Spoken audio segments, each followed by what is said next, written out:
2:47 in the morning. Sarah Chen walked through the corridors of Mercy General with the kind of silence that only comes from knowing exactly where to place your feet.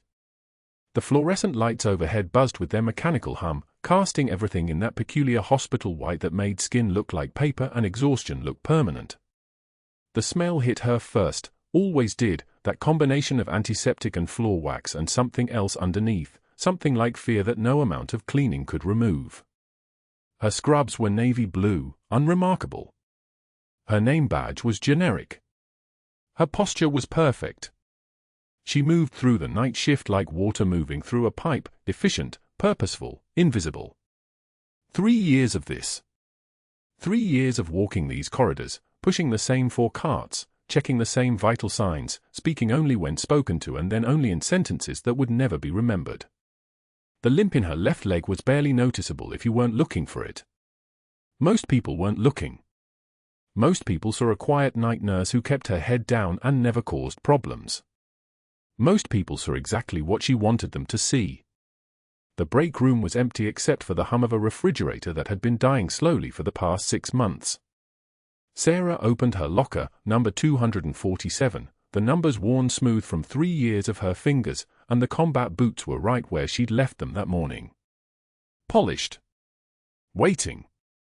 Dog tags wrapped carefully around them, the leather smooth from handling though the leather itself was scarred and cracked from use that had happened in a different lifetime. She didn't touch them for long. 30 seconds. That's all she let herself have. She reached up, let her fingers graze the worn leather, and that's when she noticed her forearm in the locker mirror, the scar that ran from her left wrist all the way up past her elbow, a thin white line that caught the fluorescent light like a crack in porcelain. The door to the break room opened without a knock. Dr. Sterling was the kind of man who didn't believe in knocking. He was the chief of surgery at Mercy General, which meant he owned the silence in rooms and the air people breathed and the careful distance everyone maintained between themselves and his mood. His suit was Italian, $3,000 minimum, the kind of tailoring that announced he understood exactly what his place in the world was and that he had made peace with taking up more space than other people. His white coat hung over it like a costume he wore for function, not faith. Everything about him said hierarchy. Everything about him said control. Sarah closed her locker without hurrying. She didn't flinch or turn quickly or show any of the reactions Dr. Sterling had learned to recognize in the people he liked to study. She simply finished her movement, smooth, complete, unhurried, and then turned to face him. "Dr. Sterling," she said, and her voice was soft but not timid, respectful but not submissive. The careful calibration of someone who had learned the precise frequency of words that made powerful men underestimate her. He didn't acknowledge her greeting. Instead, he stood in the doorway for exactly 3 seconds, examining her the way a jeweler examines a counterfeit diamond, looking for the flaw that proves the thing is false.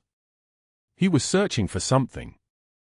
His eyes moved from her face to her hands, which were steady, not clasped, to the closed locker behind her, to the barely noticeable way she distributed her weight on both legs despite the damage in the left one.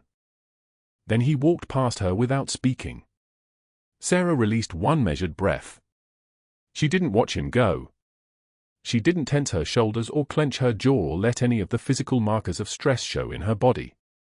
She simply existed in that moment, calm, controlled, her face the kind of blank slate that comes from having learned long ago that emotion was a luxury for people who got to keep their names.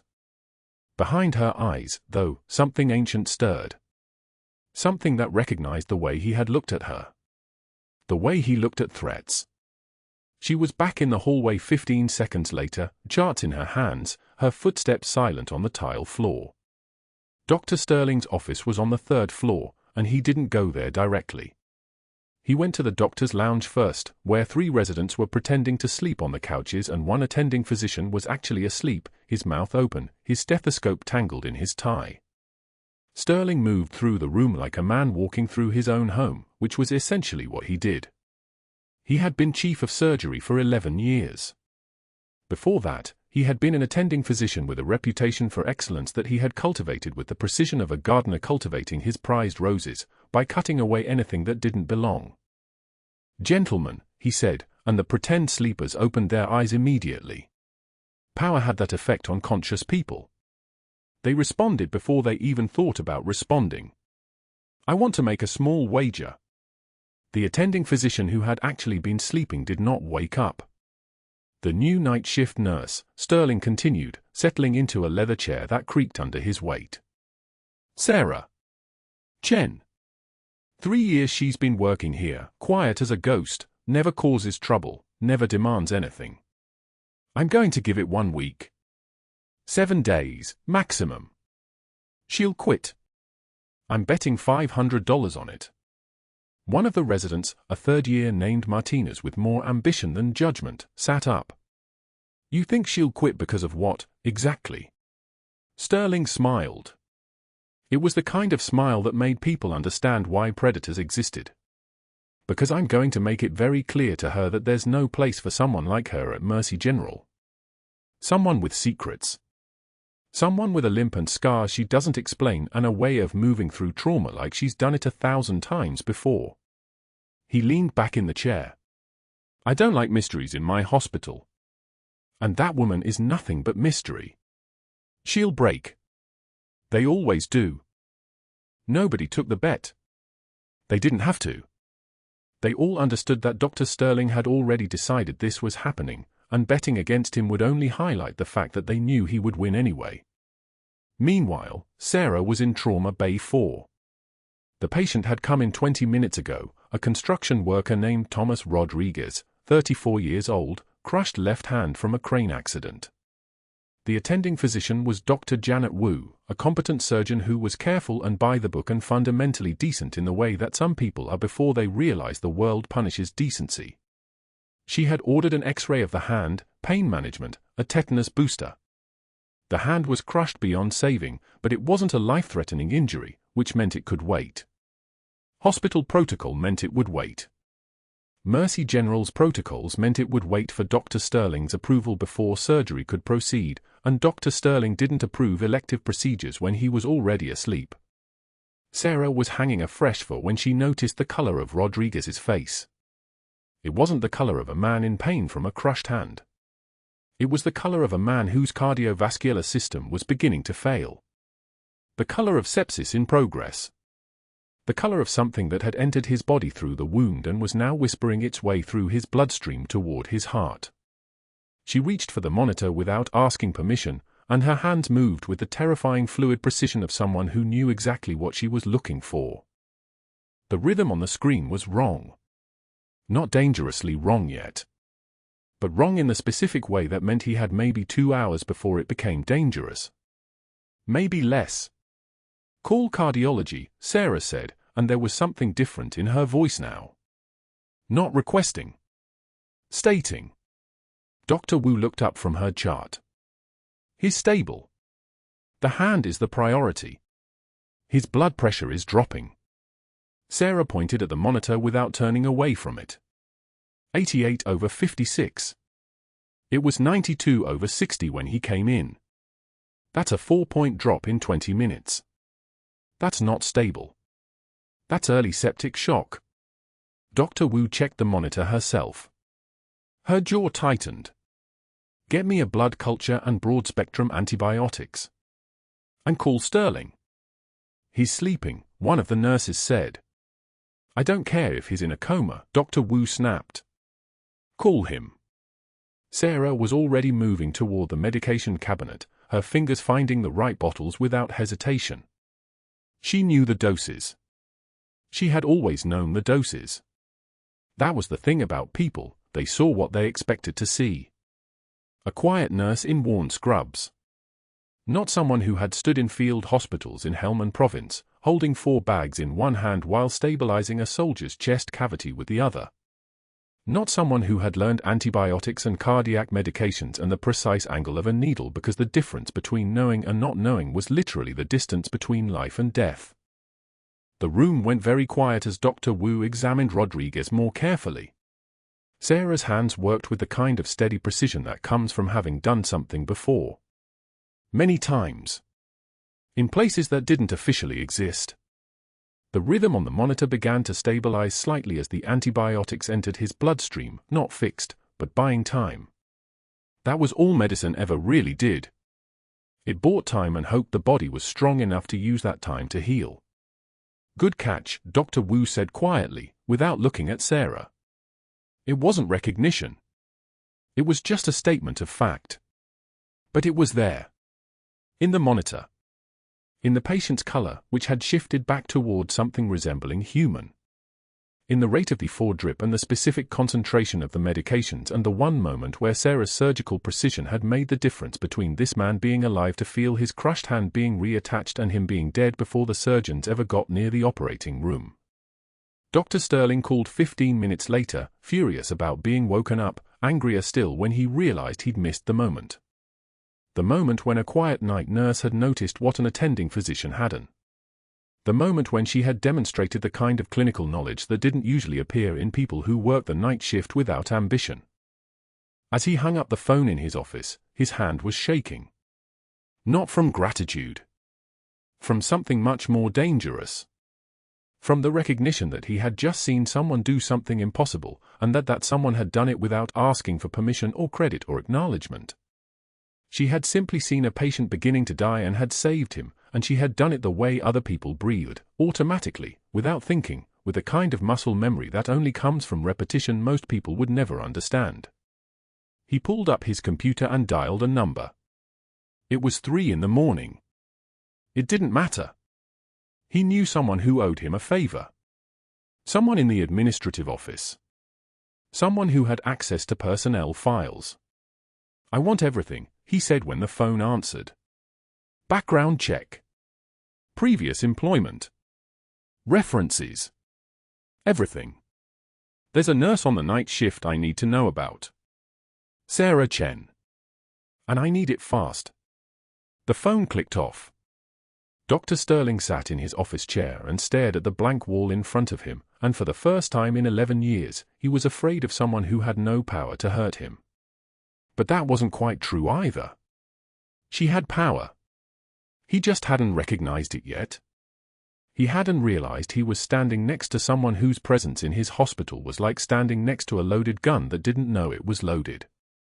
The cafeteria at Mercy General on a Tuesday afternoon was a study in institutional chaos, fluorescent lights humming overhead, the metallic clatter of trays, the ambient noise of 300 people trying to eat lunch before their next shift. Sarah Chen moved through the crowd with the efficiency of someone who had navigated far worse terrain. She had survived 20 years of secrets. A lunch tray was nothing. Dr. Sterling saw her from across the room. He always saw her.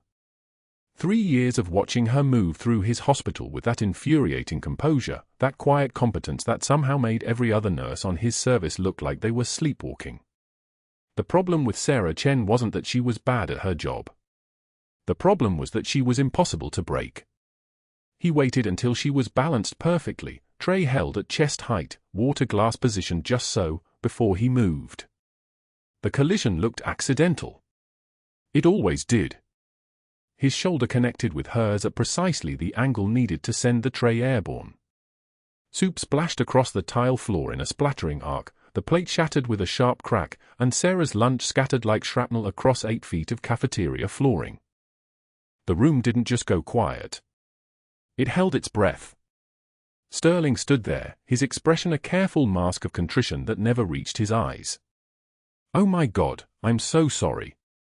Wasn't watching where I was going."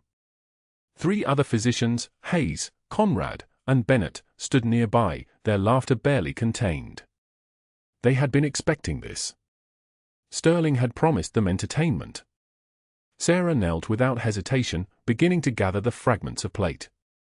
A single tear traced down her left cheek, catching the fluorescent light like a drop of water on glass.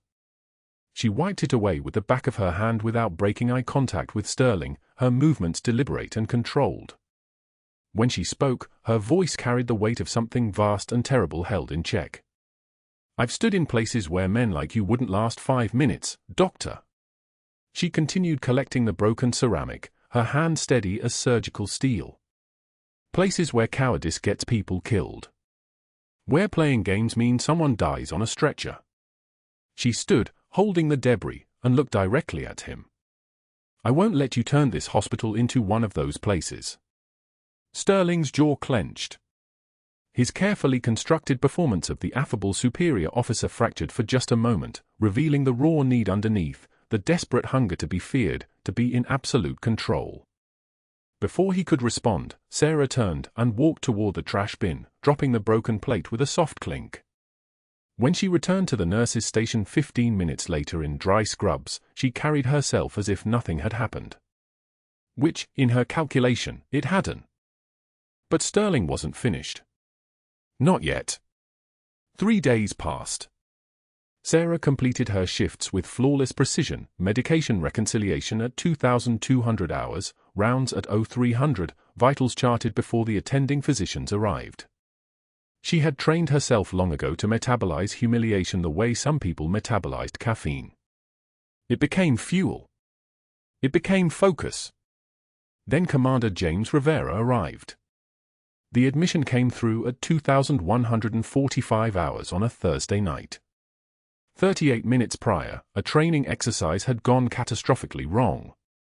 Rivera had been running tactical evolutions with his Coast Guard crew when the Zodiac inflatable had collided with a support vessel.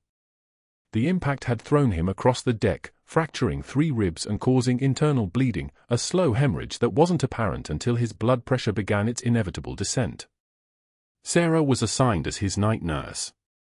She received the handoff from the day shift RN at 1900 hours, read his chart with the kind of complete absorption that made her dangerous, and moved into his ICU bed space carrying a clipboard and her own kind of gravity. The moment she saw his face, something shifted in her chest. The face was older now, 20 years older, sculpted by 2 decades of life and service, but the bone structure was identical. The shape of his eyes. The small scar above his left eyebrow. Sarah had been there when that scar was created. She had packed his wound in the dust outside a collapsed building in Helmand Province while bullets cracked overhead like angry insects. She studied his chart, adopted age 8 by Captain Michael Rivera, now deceased. Exemplary service record. Bachelor's degree from UC San Diego. Advanced marksmanship certifications. The trajectory of a life that had been given a second chance. Sarah's hands moved through the routine assessment, checking his full line, adjusting the cardiac monitor leads, verifying medication compatibility, while her mind traveled backward across 2 decades. She saw him as he had been 8 years old, covered in dust and blood, his eyes wide with the particular kind of terror that only children can experience. She had pulled him from under a collapsed concrete beam while her team laid down suppressing fire. She had whispered to him in Dari, the only language she had left after 4 tours, "You're safe now. You're going to be okay." And apparently, he had been. More than okay. Dr. Sterling entered the ICU at 2,230 hours. He moved past the other beds with his usual efficiency and stopped at Rivera's bedside, where Sarah was adjusting the arterial line. He watched her for exactly 4 seconds before speaking. "Nurse Chen. Step away from my patient. Now." Sarah immediately moved, her expression neutral. She had been trained to comply with authority structures. That had been the entire point of her civilian identity. "Have you treated Commander Rivera before?" Sterling's voice carried an edge that hadn't been there moments ago. "No, Doctor. The truth, technically. She had never treated him. She had saved his life once, when he was 8 years old, but that fell into an entirely different category of knowledge. Then why were you staring at him like that?" Sterling's eyes moved between Sarah and the unconscious patient, searching for the architecture of a betrayal he could weaponize. One measured breath. "Then, I was ensuring his vitals were stable, Doctor. Nothing more." Her voice had flattened to the register she used for all senior physicians, respectful, obedient, carefully emptied of anything authentic. Sterling didn't believe her. She could see it in the way his jaw tightened, the way his fingers curled slightly at his sides. He turned and left without another word, but his exit carried the weight of a threat. Over the next 72 hours, Sarah became invisible in plain sight. She checked Rivera's vitals every 2 hours, adjusted his pain medications with precision timing, managed his fluid balance through the delicate mathematics of post-traumatic care. When he regained consciousness on day 2, groggy and confused, she was the first face he saw. "Where?" he started, his voice cracked from intubation. "You're at Mercy General. San Diego." She adjusted his oxygen mask. "You were in a training accident. You're going to be fine." "How?" He squinted, trying to focus. "How do you know that?" "Because your vitals say so. Because you're stronger than you know." She smiled, and for just a moment, 20 years of maintained distance wavered. "And because you've survived worse." Over the next 48 hours, something unexpected happened. Commander Rivera seemed to enjoy her company. He would watch for her when she came on shift, ask her questions about recovery, tell her about San Diego, the places he'd grown up, the ocean he loved, the peculiar ache of being adopted from another country into a military family. Sarah listened with the focused intensity of someone learning a language that mattered. They developed an easy rapport that asked nothing and gave everything. They didn't discuss her past. They didn't discuss why she seemed to anticipate his needs before he voiced them, or why her hands moved with the precision of someone who had done this work in far more desperate circumstances. They simply existed in a moment of genuine human connection in a place built on illness and crisis. Dr. Sterling watched from outside the ICU window. He watched Sarah adjust Rivera's pillow with an intimacy that suggested familiarity. He watched Rivera smile at something she said. He watched the way she looked at him, not as a nurse at a patient, but as someone who recognized something precious in his continued existence. By Thursday night, Sterling was in his office with his door closed. The fluorescent lights cast everything in a clinical white that matched his expression. He held his phone like a weapon and began making calls, each one carefully calibrated to pull on threads he had spent years weaving. Board members. Hospital administrators. Former colleagues with access to databases. "I need background on Sarah Chen. Everything. And I need it now." The phone felt warm against his ear. In the background, he could hear the hospital's night ambient sound, the distant ping of elevator doors, the wheeze of the ventilation system, the eternal hum of machines keeping people alive. Sterling closed his eyes and waited for someone to answer who could help him unravel the woman who had somehow made him feel small. But that wasn't the worst part. What Sterling didn't know, what he couldn't possibly know, was that Sarah Chen had spent the last 3 years preparing for exactly this moment. She had anticipated his suspicion the way a chess master anticipates an obvious attack. She had left no digital trail to follow, no employment history to explain, no social media presence to exploit. What he was about to discover would lead him somewhere, but not anywhere he expected. The hunt had begun. But so had something else. The heart monitor's rhythm degraded into something Sarah recognized immediately. For days into Commander Rivera's stay at Mercy General, his vitals had shifted like a tide turning, subtle, then undeniable. She stood at the foot of his bed at 1:44 a.m., reviewing his chart in the blue glow of the monitor, watching the numbers that told the story no one else was reading yet. Blood pressure 118/76 at admission. Now 104/68. Downward trend. The kind of slow bleed that killed men who looked stable on paper. His neck veins distended slightly against the pillow. His breathing shallow. The kind of shallow that meant something was compressing his heart, stealing room for the organ to expand, suffocating it from inside. Sarah had seen this exact presentation in a field hospital outside Sanjin Valley 8 years ago, when a Marine took shrapnel that nicked the pericardium. She knew what came next if no one stopped it. She pressed her fingers to the pulse point below his jaw. Muffled. The heartbeat sounded like it was coming through water. Pericardial effusion. Fluid around the heart. Cardiac tamponade if they didn't drain it. 3 minutes. Maybe 4. The attending physician on call was Dr. Marcus Webb, a competent clinician on day shifts but a man who preferred not to be disturbed after midnight. Sarah found him in the physician's lounge, feet propped on a coffee table, half asleep over a medical journal he wasn't reading. "Commander Rivera's vitals are declining," she said. "Distended neck veins, muffled heart sounds. I believe he's developing cardiac tamponade. Webb didn't open his eyes. His last set was within acceptable range. You're reading too much into normal variation. He turned a page he hadn't read. Stop bothering me with worst-case scenarios. Night shift makes everyone paranoid. Sarah returned to Rivera's room. Every 15 minutes, she checked him. Every 15 minutes, his pressure dropped another point or two.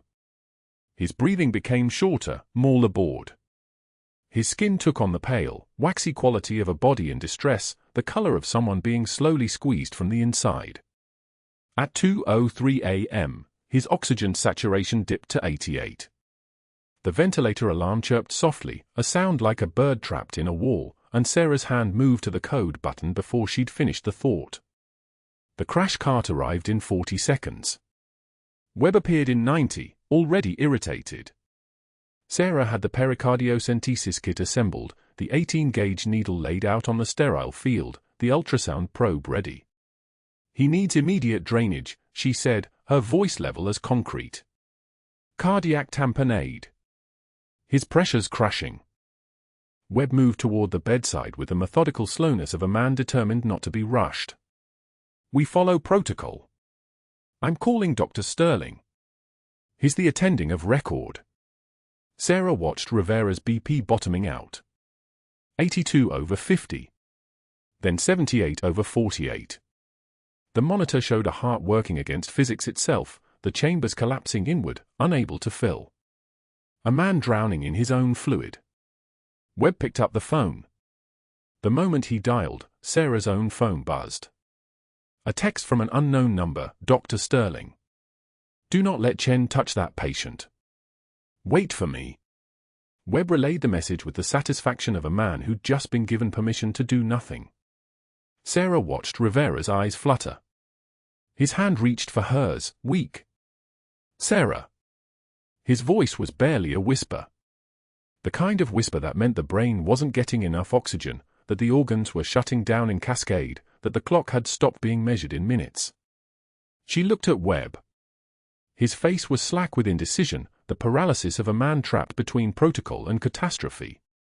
She looked at the pericardiocentesis kit. She looked at Rivera dying in front of her because of a hierarchy that valued chains of command more than heartbeats.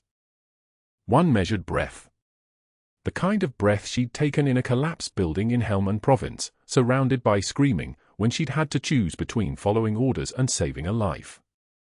The kind of breath that came before action. With all due respect, Dr. Webb, Commander Rivera is exsanguinating into his pericardial sac. Dr. Sterling is 22 minutes away. By then, this man will be gone. She moved toward the bedside, her movements becoming something else entirely, not a nurse's movements anymore, but the precise, economical motion of someone who had done this 100 times before. Someone who had done this in the dark, with incoming fire, with nothing but flashlight and muscle memory. I'm proceeding with the pericardiocentesis. Webb stepped back as if she'd drawn a weapon. Maybe she had. Her hands became absolutely steady. The tremor that lived in her chest, the one that came from years of things that had no names, the one that rattled in her ribs during quiet moments, it vanished completely. Her hands became a surgical instrument themselves, a tool honed by everything she'd survived and everything she'd learned in places that no longer officially existed. She located the fifth intercostal space with her fingers. The needle slid in at a 45-degree angle, directed toward the left shoulder, exactly as the anatomy required. No hesitation. No second guessing. Just the needle, the fluid, the desperate biology of a man whose heart was being squeezed to death. The give. The release. The hiss of air escaping as the needle breached the pericardium and negative pressure sent dark fluid rushing into the syringe. Pericardial fluid. Blood-tinged. The evidence that something had torn inside him and his own body was drowning him. 20 milliliters. 30. 40. The monitor's rhythm shifted.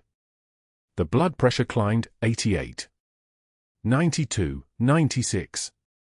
The heart, suddenly freed from compression, began to expand again, to fill, to pump the way a heart was designed to pump. Rivera gasped, a sound like a man breaking the surface of water after drowning. His color returned in shades, first the gray receding, then pink blooming beneath his skin like spring arriving in fast motion. Webb stood motionless. The crash cart team stood motionless. The monitor chirped its steady rhythm, da-dum, da-dum, da-dum. The sound of a man living. Sarah's hands finally trembled when it was over. Not before. Only after. Only when the immediate was resolved and the future had returned. Rivera's hand found hers again, stronger this time. "You saved me," he whispered. His eyes were fully conscious now, fully present, and in them was something Sarah hadn't seen directed at her in 3 years of working nights at Mercy General, recognition. Not of her face. Of her competence. Of the fact that she had just done something impossible while everyone else stood frozen. The door burst open. Dr. Sterling arrived 6 minutes later, exactly 22 minutes after the crisis began, exactly 17 minutes after it had been resolved. His face went the color of rust as he surveyed the scene, the pericardiocentesis kit on the table, the syringe filled with fluid, Rivera breathing steadily on the monitor, Sarah standing at the bedside with her hands finally at her sides. Sterling's jaw clenched. His eyes locked on Sarah, and something flickered across his face, not anger, but something underneath it, something that looked almost like fear. The fear of a man who just watched someone operate outside his control, outside his rules, with an authority that came from nowhere he could see. "My office," he said. His voice was low, controlled, but his fists were clenched. "Now." Sarah released Rivera's hand, noting the squeeze he gave her fingers, a pressure that said thank you and also please don't go. She turned toward the door, toward Dr. Sterling, toward whatever was about to happen next. Behind her, Rivera's monitor continued its steady rhythm, the sound of a life preserved by someone the hospital had decided to dismiss. The fluorescent lights hummed their electric lullaby as Sarah walked through the doorway. Dr. Sterling stepped aside with the stiffness of a man whose entire world had just shifted on its axis, and Sarah understood in that moment that she'd just crossed a line. She'd saved a man's life against direct orders. She'd proven, in front of a room full of witnesses, that she knew things they didn't. She'd revealed, in the precision of her hands and the authority of her voice, something that was supposed to remain hidden. The hallway stretched ahead of her. Dr. Sterling's office waited at the end of it. And somewhere in the shadows of Mercy General's night shift, the consequences were already beginning to assemble. Dr. Sterling's office smelled like expensive cologne and stale coffee, the kind of space designed to intimidate, floor-to-ceiling windows overlooking San Diego's skyline, mahogany desk clear of paperwork except for a single file folder. Sarah stood in front of it, still wearing scrubs damp from the ICU, her hands steady at her sides. Sterling sat behind his desk, jaw clenched so tight his temples pulsed. "You directly defied my orders," he said, his voice the kind of quiet that precedes an explosion. "Commander Rivera had a documented cardiac tamponade. You performed a pericardiocentesis without physician authorization. Commander Rivera would have died waiting for you, Doctor." Sarah's voice didn't waver. No apology. No defensive edge. Just fact, delivered like a needle finding a vein. Sterling stood, leaning forward on his palms. "That's not your determination to make. You're a nurse. Not a physician. Not a surgeon." His finger stabbed the desk. "You crossed a line that ends your career at this hospital." One measured breath. Sarah's eyes didn't move from his. "I'm someone who knows cardiac tamponade when she sees it. And I know how to treat it." The words landed soft as a scalpel cut, precise, bloodless, final. "That patient is alive because of what I did. That's the only determination that matters." Sterling's face flushed crimson. He walked to the windows, his reflection ghostly against the night city. When he turned back, his voice had changed into something colder, more calculated. This wasn't rage anymore. This was strategy. "Your employment history has interesting gaps, Nurse Chen. No records before 8 years ago. No previous hospital experience. No references that actually check out. He picked up the file. Want to explain that? I was cleared by your HR department. Sarah's composure remained immaculate, but something flickered behind her eyes, a door slamming shut. The kind of calm that comes from having already survived worse. Well, I'm not cleared. Sterling tapped the file against his palm like a weapon. And I'm bringing this directly to the board. Tonight. He moved to his office phone, his fingers moving with the confidence of a man who knew exactly which doors would open. Get me board member Hayes. A pause. Then, yes, it's Sterling. We have a serious credentialing issue with one of our night shift nurses. Unauthorized procedures. Falsified records. I need this escalated immediately. Sarah listened to 3 more calls over the next 20 minutes, each one placing another brick in a wall she couldn't see over. Board member Conrad. The hospital administrator. An external investigator with a firm that specialized in credential verification. Sterling's voice never raised. It never had to. Power, she understood now, didn't need volume. It needed networks. And Dr. Sterling had spent 15 years building his. I want a full investigation into her background, Sterling said into the phone, his eyes meeting Sarah's as he spoke. If there are gaps in her records, I want to know why. If her credentials don't hold up, I want documentation. And I want it before tomorrow's board meeting. He hung up without saying goodbye. Then he looked at Sarah, a smile that resembled a shark's grin spreading across his face. You should go home, Nurse Chen. Get some rest. I suspect you're going to need it. The next 48 hours unfolded like a classified operation with no extraction point.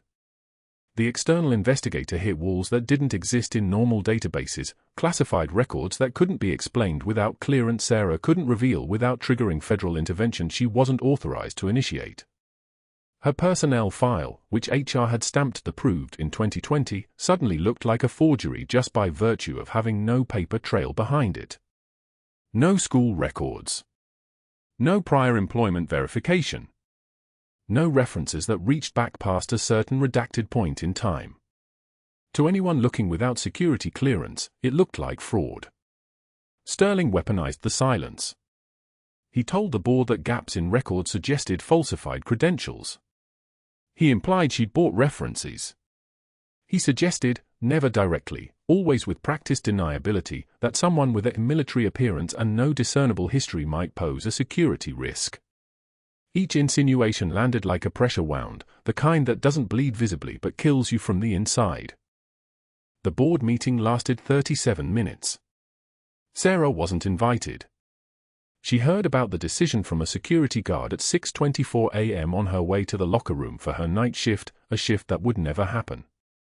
HR wants to see you in admin, he said, and the way he said it told her everything. The hospital administrator sat across from her in a sterile conference room with a cardboard box already waiting on the table.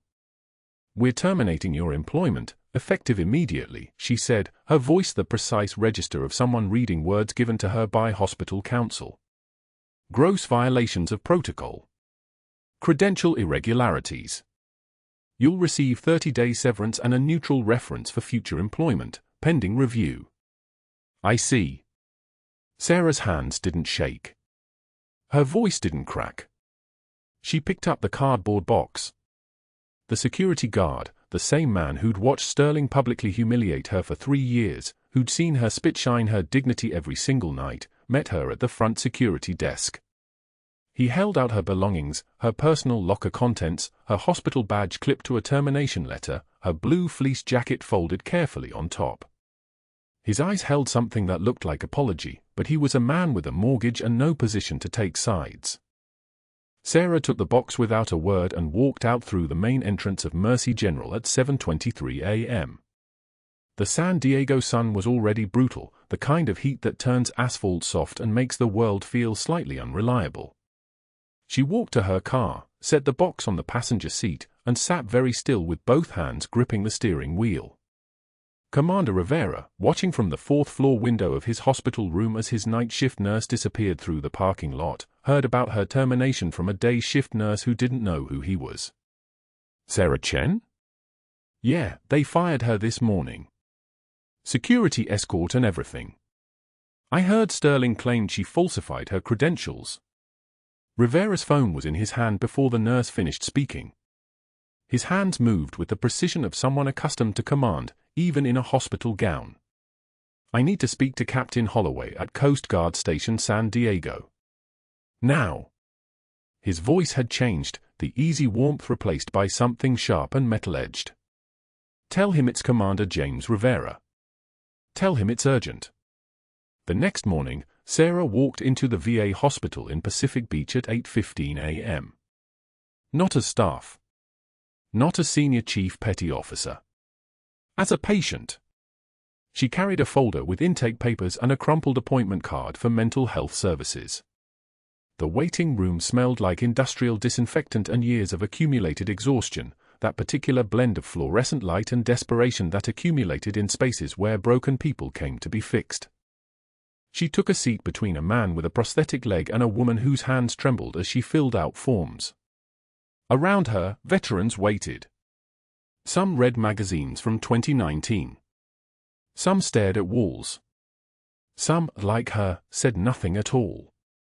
She wore civilian clothes for the first time in 3 years, jeans, a grey t-shirt, a jacket that didn't fit quite right. On her feet, finally visible, were the worn combat boots. The leather was cracked and faded, the soles compressed from thousands of miles of terrain that had never made it into any official record. The trembling started in her hands first. Just a small vibration, the kind you could convince yourself was normal. Then her shoulders began to shake. Silently. Just tears that came like a dam breaking after years of pressure, the weight of 3 years of hiding and 2 decades of service crashing down all at once. A man beside her, older, with a purple heart tattoo on his neck and eyes that had seen what she'd seen, reached over and put a hand on her shoulder. "It's okay, sister," he said quietly. "We all end up here eventually." Sarah nodded without looking at him, her hands shaking like leaves in wind, the tears coming now in a way she'd never allowed them to come while wearing a uniform or a stethoscope or a mask that said she was someone who had everything under control. But that wasn't the worst part of it. The worst part was that Commander Rivera, lying in a hospital bed 6 miles away with a healing chest cavity and borrowed time he owed to a woman the government had legally declared dead, was about to set everything in motion to bring her back to life. The rotor blades thundered like artillery. 2 Coast Guard helicopters descended toward Mercy General's helipad, their wash flattening everything below into submission. Inside the hospital board meeting on the 7th floor, the conference table fell silent. The administrator mid-sentence. The board members frozen. All eyes turned toward the windows as the sound swallowed every other noise, fluorescent lights seemed to vibrate, coffee cups trembled on mahogany, and Dr. Sterling's face went the color of old bone. Commander James Rivera walked through those conference room doors 9 minutes later, still moving like a man who'd learned to fight through pain. His dress uniform was crisp, dress blues, ribbons arranged in perfect rows, and the officers flanking him stood with the measured authority of people who didn't ask permission. Against medical advice. Against discharge protocol. Against everything that made sense except loyalty. "Where is she?" Rivera said. Not a question. A demand delivered in the voice of a man accustomed to having his orders obeyed. The administrator stood. "Commander, I'm not sure. Senior Chief Petty Officer Sarah Chen. I need to see her. Now." Dr. Sterling's shoulders contracted as if someone had pulled a rope through his spine. His mouth opened. Closed. The silence stretched like taffy, thin and unbearable. Rivera's eyes found Sterling in that silence. Held them. You're the one who terminated her. Commander, if you could just understand the protocol violations. I understand you fired a decorated service member without understanding who you were firing. Rivera's voice cracked then, just slightly, in a way that made everyone in the room understand this wasn't about policy. This was about recognition. This was about a debt that transcended rank and uniform and 8 years of separation. This woman is Senior Chief Petty Officer Sarah Chen. United States Navy. 24 years of distinguished service. A Navy SEAL commander stepped forward from the group of officers. His presence changed the air pressure in the room, the kind of calm that comes from having already survived the worst things humans can do to each other. He opened a leather folder with hands that had clearly held weapons and held wounds and held dying teammates. "Silver Star," he said. One word. Let it sit. Second Silver Star. Pause. Let the weight accumulate. Bronze Star with Valor. Another pause. Second Bronze Star with Valor. Third. Fourth. He let the fourth one hang in the air like a name being called at a funeral. 3 Purple Hearts. And the Navy Cross for actions that saved 43 lives in Helmand Province during Operation Enduring Freedom. 43 lives. The number echoed off the walls like a physical force. The board members' faces transformed, confusion collapsing into horror, comprehension arriving too late to matter. One board member actually stood up, as if proximity to the truth required physical response. Dr. Sterling gripped the edge of the conference table. His knuckles went white. He tried to speak. Nothing came out except a sound like wind escaping from a punctured tire. Sarah walked in wearing the same scrubs she'd worn for 3 years, the same worn rubber-soled shoes she'd stood in for countless double shifts, and she was already trembling before she even saw the classified file the SEAL commander was holding. Not from fear. From restraint. From the effort of containing everything that was about to break free from the chains of anonymity. The file was worn at the edges. She opened it with hands that moved like they belonged to someone else, someone who was about to become real again after 8 years of being officially dead on paper. Her own face looked back at her. Kia. Missing in action, presumed dead. Her unit. Her operation. Her burial in the bureaucratic system designed to protect her and swallow her whole in equal measure. The hospital administrator's eyes widened as he read the documentation over Sarah's shoulder. His face went through 5 different expressions in 6 seconds: confusion, disbelief, shock, anger, and finally the hollow recognition of someone who'd just helped destroy a hero. He stood up slowly, deliberately, and turned toward Dr. Sterling with the measured fury of someone who understood institutional liability and career-ending decisions. "Dr. Sterling." His voice was quiet. That particular quiet that precedes catastrophe. "My office. This meeting is concluded." The SEAL commander pulled out his phone and made a call, speaking in low, clipped sentences about jurisdiction and federal investigation and the terms under which a decorated service member could finally be recognized in the public record. The FBI agent arrived in the hospital 20 minutes later with the kind of authority that makes board members' lawyers suddenly very busy and very worried. By evening, the investigation had expanded to 3 board members who'd received Sterling's calls. By the following morning, their stories had fractured. One of them, Patricia Hammond, who'd sat on the hospital board for 7 years, found herself in a room with federal agents asking why she'd helped expedite a termination based on deliberately incomplete information. "Dr. Sterling called me personally," she said, her voice small and apologetic, and too late. "He said the nurse was a security risk. He said she had gaps in her employment history that didn't check out. He was very insistent that we act quickly." The agent wrote that down. Circled it. Asked 3 follow-up questions that made Hammond's hands shake. The hospital staff learned the truth in that way that hospitals learn everything, through whispers that became shouts that became unavoidable narrative. The same nurses who'd stayed silent during Sterling's humiliation of Sarah began to reconstruct their own complicity. The attending physician who'd frozen during Commander Rivera's code, the one Sarah had saved, found himself standing at his locker, staring at nothing, understanding that she'd acted precisely because he couldn't. Dr. Sterling's office was secured by hospital security and FBI agents on a Thursday afternoon. They inventoried his files, his emails, his calendar notes about Sarah. Everything was documented. The patterns were unmistakable: systematic exclusion, deliberate isolation, a campaign designed to force her resignation that had metastasized into her termination. The hospital's legal team spent 72 hours reviewing the evidence. By Monday, their assessment was unambiguous: the liability exposure was catastrophic. The reputational damage would follow. Retention was untenable. Dr. Sterling was called back to the administrator's office at 4:48 p.m. on a Tuesday. The late afternoon light made everything look pale and institutional. The same security guard who'd handed Sarah her cardboard box stood by the door, and this time, he was holding an identical box.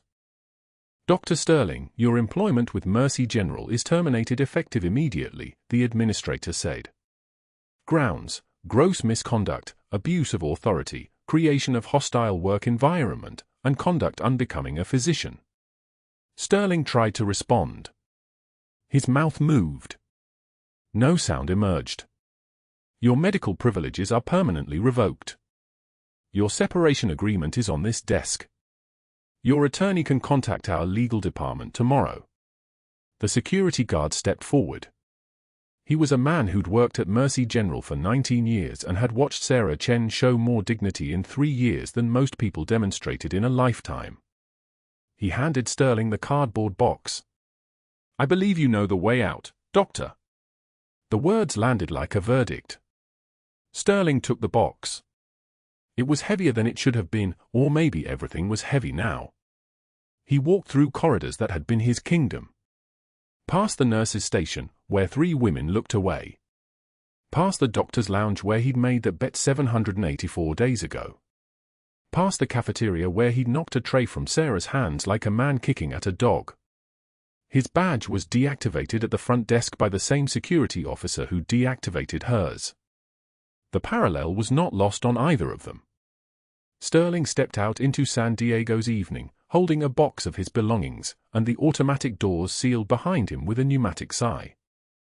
6 months later, Sarah Chen stood on the White House stage in her dress uniform, the first time she'd worn it publicly in 8 years, the first time the weight of her actual identity had been allowed to become visible. The Presidential Citizen's Medal hung from her neck, and her medals gleamed under the lights like evidence of a life that had finally been permitted to matter. The president spoke about service, about sacrifice, about the quiet heroism of people who act when action is required, regardless of personal cost. Sarah listened with her shoulders back, her chin level, her voice when she spoke steady and clear in a way that only someone who'd stopped pretending could manage. Commander Rivera sat in the front row, tears streaming down his face, watching the girl he'd been saved by become the woman the world finally understood. Mercy General's main entrance had been transformed. A glass case stood in the marble lobby, positioned where everyone entering the hospital would see it. Inside, Sarah's worn combat boots, polished to a soft gleam, preserved like museum artifacts. The plaque beneath read, "Senior Chief Petty Officer Sarah Chen, the Guardian who never left. 24 years United States Navy. 2 silver stars, for bronze stars with Valor, 3 purple hearts, Navy Cross." She walked among us. Sarah returned to Mercy General as Clinical Director of Emergency Services, and she began the work that mattered most, designing programs to help other veterans like her transition into civilian life without losing themselves. She wore her uniform 1 day per month to honor her service, walking through those same corridors now with the authority of someone who'd stopped hiding. The security guard who'd handed Sterling his box personally escorted her on her first day back in her new role. He saluted, a small, formal gesture that meant everything. "It's an honor, Senior Chief." Meanwhile, across San Diego, in a small community college classroom, Dr. Sterling stood before students who didn't recognize him.